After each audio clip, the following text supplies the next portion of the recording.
deuxième partie de cette vidéo. Si vous n'avez pas vu la première partie, c'était la vidéo précédente qui concernait comment est-ce que nous pouvons annoter des données pour faire la segmentation sémantique. Et donc, j'avais utilisé la méthode de RoboFlow. Donc, ceux qui n'ont pas vu, on devait aller sur RoboFlow. Donc, vous allez sur RoboFlow facilement. Donc, je vais sur RoboFlow, j'ai créé un compte. Donc, vous écrivez RoboFlow. Donc, RoboFlow et vous créez un compte. Donc, une fois que vous avez votre compte, je vais mettre le lien de la vidéo qui permet de faire la notation des données pour faire la segmentation des instances. L'objectif de cette vidéo, c'est de vous montrer de façon simple comment est-ce que vous allez procéder pour pouvoir maintenant faire l'entraînement des données qu'on a annotées sur RoboFlow, qu'on a exportées au format qui nous permet de pouvoir faire l'entraînement propre. Alors ici, ce que je vais faire, je vais vous montrer comment est-ce que vous allez procéder pour faire l'entraînement, quels sont les paramètres que vous pouvez utiliser et expliquer étape par étape les choses essentielles que vous devez faire. Alors notons que ici, vous avez deux possibilités en fonction de l'espace de travail dans lequel vous allez travailler. Vous avez deux possibilités. Vous pouvez installer votre environnement de travail, votre IDE comme un PyCharm, un VS Code, Anaconda et à l'intérieur de Anaconda, faire votre environnement. Donc, si vous voulez utiliser PyCharm, votre IDE, en fait, je vous recommande essentiellement d'utiliser votre environnement virtuel, le V1, pour travailler. Comme ça, vous allez savoir les packages que vous allez installer. Mais l'objectif ici, moi, je vais travailler sur le Google Colab. Donc, j'ai déjà créé le code. Je vous expliquerai le code qui va vous servir à faire la segmentation des sons tout à l'heure. Pourquoi ceci, pourquoi cela. Donc, on y va directement. Donc, vous avez la segmentation des sons. Ça va permettre de détecter directement votre objet en prenant le contour vraiment et ajouter la localisation de l'objet. Alors, comment est-ce qu'on procède? Si vous allez utiliser Ultralistic, c'est facile. Donc, vous avez la documentation que je vais vous expliquer, les paramètres que vous devez utiliser, les hyperparamètres essentiels. Et il y a une chose aussi que je dois vous rappeler, c'est que si vous voulez faire votre entraînement, j'espère que vous avez déjà une idée sur ce que vous allez faire. Donc, facilement, essayez de bien annoter vos données derrière parce que si les données ne sont pas bien annotées, les données ne sont pas bien choisies, le modèle que vous allez faire derrière ne va pas être un bon modèle. Donc, ici, la segmentation d'instances que nous allons utiliser, comme vous le voyez ici, on peut l'utiliser. Donc, ici, vous pouvez l'utiliser avec YOLO V8. Donc, pour YOLO V8 ou YOLO V9, parce que la vidéo va concerner comment est-ce qu'on peut le faire avec YOLO V8 ou YOLO V9. Pour YOLO V8, on aura à utiliser un modèle pré-entraîné, ce modèle. Donc, ce que je vais faire la même chose, je vais ouvrir la fenêtre à côté et je vous explique étape par étape comment est-ce que je vais procéder. Alors, vous allez voir comment on va le faire. Vous allez sur le site de Ultralistic, la documentation, vous cliquez sur, si vous êtes en anglais ou en français. En anglais, je prends le format anglais parce que ça vous permet facilement de comprendre ce que je vais faire derrière. Donc, je clique sur le Kickstart. Donc, le Kickstart, donc je vais sur configuration. Donc, je clique sur la configuration. Et la configuration ici vous dit, c'est pour faire l'entraînement, on a besoin de configuration. Alors ici, pour lancer votre modèle, vous avez besoin d'utiliser certains éléments. Donc, il vous dit, si vous voulez utiliser en ligne de commande, vous avez besoin d'utiliser au début YOLO. Ensuite, la tâche que vous voulez faire, si c'est la segmentation, donc les tâches, les différentes tâches qui sont ici. Donc, il y a la détection, la segmentation, la classification et le pose estimation. Vous allez utiliser le mode. Donc, parmi le mode qui est requis, hein, parce que c'est des choses qui sont requises. Ici, vous n'êtes pas obligé de dire la tâche, c'est optionnel, mais moi, je recommande de le mettre parce que ça évite, derrière, quand vous venez revoir votre code, facilement vous comprenez. Donc, vous pouvez choisir parmi le mode d'entraînement. Donc, vous pouvez choisir soit un entraînement, donc pour le mode, une validation, une prédiction, export ou un tracking. Donc, parmi les arguments, vous allez choisir par exemple l'image size et tout ça. Donc, les arguments qui sont là, donc les tâches qui sont là qu'on peut faire, donc c'est ça. Donc, il explique ce que c'est que tout. Donc, pour faire la détection, la segmentation, la classification, le pose et tout ça. Et donc, dans les modes, on fait l'entraînement, donc la validation, tout ça. Et moi, je vous montre ici les arguments qu'on va utiliser. Parmi les arguments, on va utiliser par exemple le modèle. Donc, on va choisir le modèle pré-entraîné. Donc, c'est pour ça que j'ai laissé cette fenêtre. Donc, parmi les modèles pré-entraînés, si on veut faire YOLO V8, on va prendre le modèle pré-entraîné de YOLO V8, soit la version N-SEG, la version S-SEG ou M ou L ou IS. Donc, nano, small, medium, large et is large. Donc, une fois qu'on choisit notre modèle pré-entraîné, on va choisir le data. Le data va concerner le fichier de configuration, donc le fichier dans lequel se trouvent les chemins verts, les données d'entraînement, les données de validation et les données de test. Et ça va aussi être constitué du nombre de classes qu'on a et le nom des classes aussi. Là, on va choisir après les data, on va choisir le fichier de configuration, on va choisir le nombre d'époques. Donc, le nombre d'époques, c'est important. Donc, ça va nous permettre de savoir le nombre de tours qu'on veut faire sur notre façon de donner. Après le nombre d'époques, on a besoin aussi du batch size. La patience n'est pas obligée. Donc, la patience, c'est en fait le nombre de tours.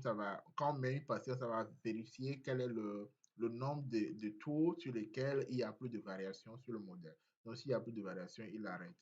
Donc, j'aurai à choisir comme paramètre ou argument le modèle, le data, l'époque, le batch size et l'image size. Donc, c'est les éléments essentiels. Hein. De base, c'est les éléments obligatoires pour pouvoir faire un bon modèle. Donc, si je reviens bien, donc avant d'aller sur mon truc, on aura besoin d'abord d'utiliser en ligne de commande le YOLO, la tâche qu'on veut faire, le task. Donc, on va choisir ici, c'est la segmentation. Ensuite, le mode, on va faire l'entraînement. Donc, parmi les modes, on nous a dit ici, on va choisir le train.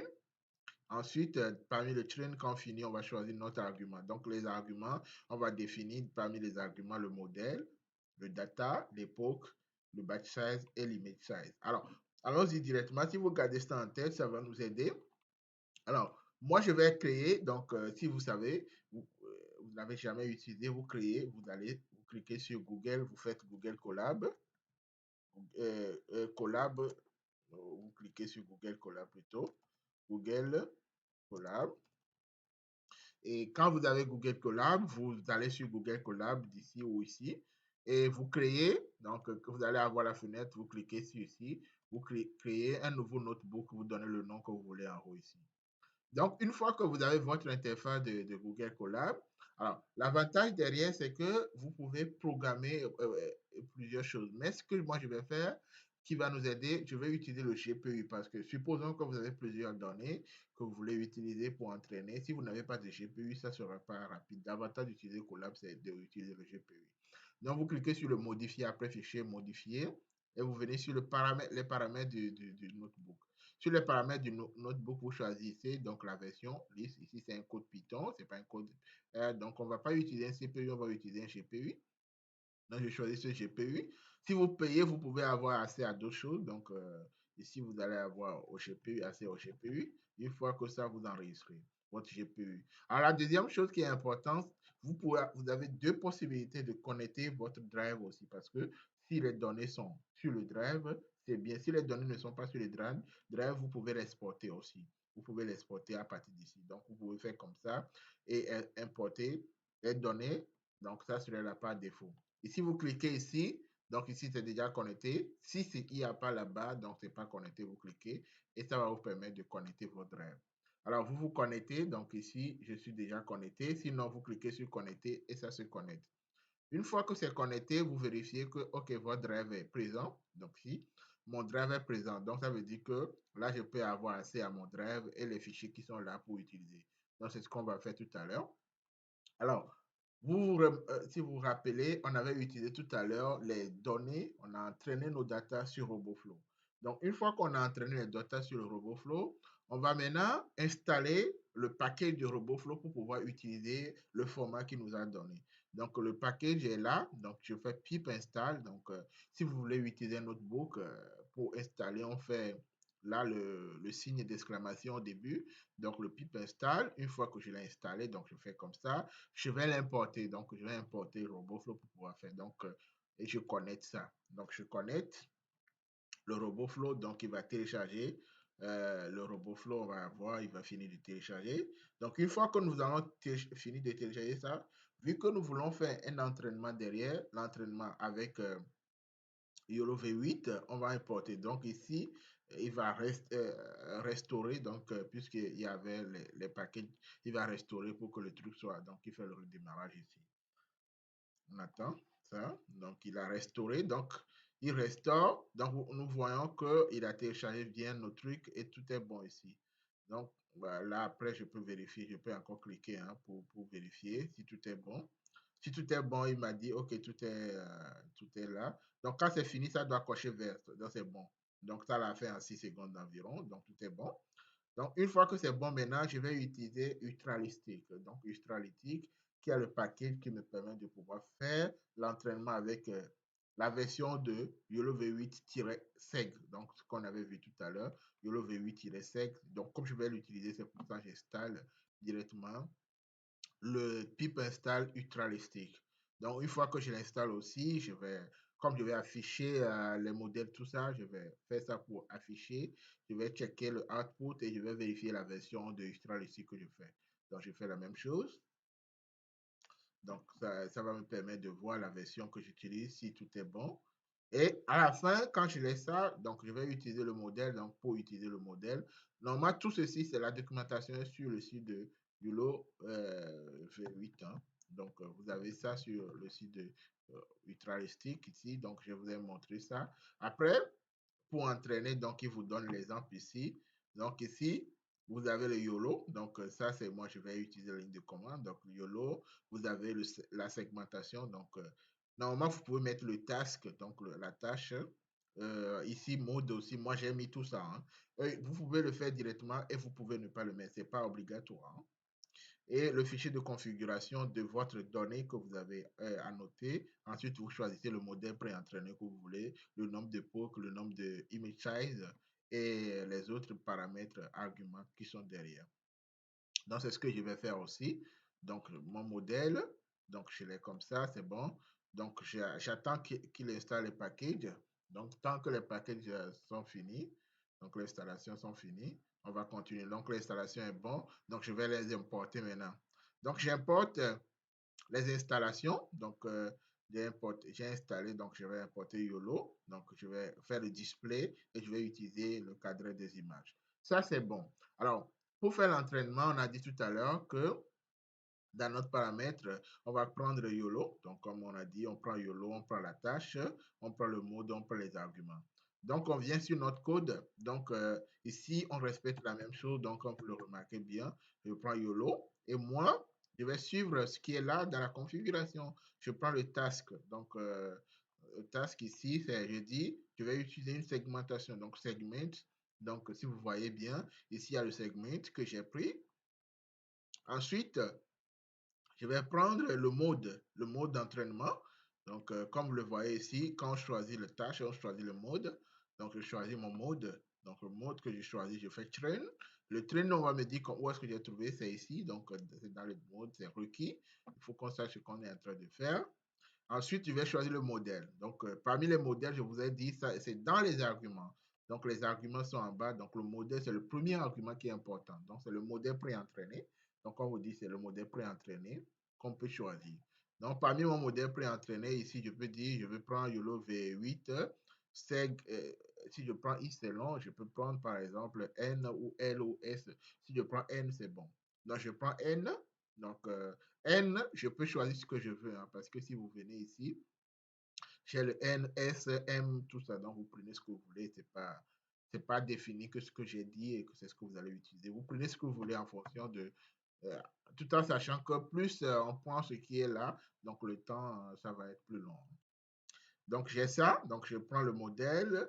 J'ai pris le modèle, donc je vais prendre le data. Donc, le data que je prends, c'est un data que j'ai déjà annoté sur RoboFlow. Donc, je viens chercher le data. Donc, le chemin du data ici. Donc, les gens vont me demander le data que j'ai utilisé ici, c'est quoi? Je viens ici. Donc, ici, je choisis. Donc, j'ai choisi mon data ici. Le chemin, c'est ça. Donc, le data, c'est, on va prendre que le fichier data là. On va prendre que ce fichier data. Si on a fait directement RoboFlow, on va prendre que ce fichier data, on n'a rien à faire. Une fois que nous avons importé notre répertoire, donc le répertoire dans lequel se trouve le fichier d'entraînement, le fichier de validation de test, on va ici. On va voir ce que contient ce fichier. Je clique sur ici et je le vois à gauche. Donc le fichier, ça contient le chemin vers le fichier d'entraînement, de validation de test. J'ai deux classes. Donc les deux classes sont ici. Donc la version que je prends et tout ça et la licence que j'utilise, c'est ça. Donc, ce fichier, donc je viens ici, je clique ici les trois points, je fais copier le chemin, et sur le copier le chemin, je remplace ici du data. Donc, je fais comme ça. Je copie les 3 chemins, je fais comme ça. Le chemin, c'est ça.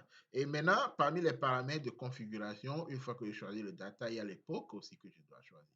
Donc, je choisis l'époque. Là, j'avais fait un entraînement de base derrière. Je peux prendre par exemple 20.